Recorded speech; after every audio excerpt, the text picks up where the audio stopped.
5. What are we to make of Jesus Christ? Reprinted from Asking Them Questions, 3rd series, edited by Ronald Selby Wright, Oxford University Press, 1950, reproduced in Undeceptions, 1971, and now in God in the Dock, 1998. What are we to make of Jesus Christ? This is a question which has, in a sense, a frantically comic side. For the real question is not what are we to make of Christ, but what is he to make of us? Sitting deciding what it is going to make of an elephant has comic elements about it. But perhaps the questioner meant what are we to make of him in the sense of how are we to solve the historical problem set us by the recorded sayings and acts of this man? This problem is to reconcile two things. On the one hand, you have got the almost generally admitted depth and sanity of his moral teaching, which is not very seriously questioned even by those who are opposed to Christianity.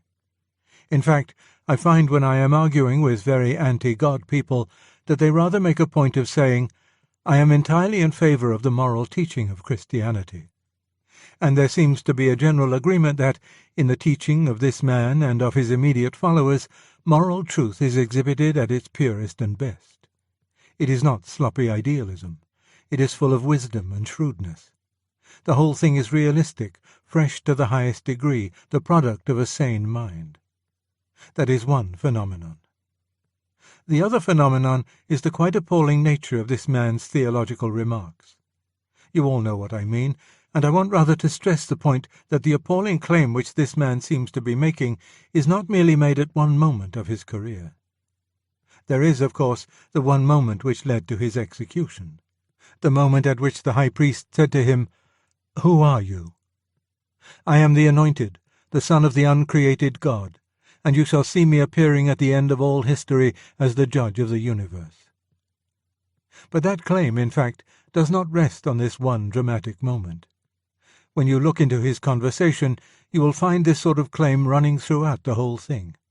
For instance, he went about saying to people, "I forgive your sins." Now, it is quite natural for a man to forgive something you do to him. Thus, if somebody cheats me out of £5, it is quite possible and reasonable for me to say, "Well, I forgive him, we will say no more about it." What on earth would you say if somebody had done you out of £5, and I said, "That is all right, I forgive him"? Then there is a curious thing which seems to slip out almost by accident.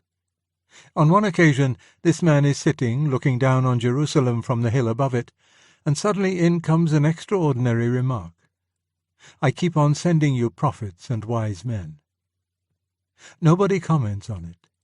And yet, quite suddenly, almost incidentally, he is claiming to be the power that all through the centuries is sending wise men and leaders into the world. Here is another curious remark. In almost every religion there are unpleasant observances like fasting.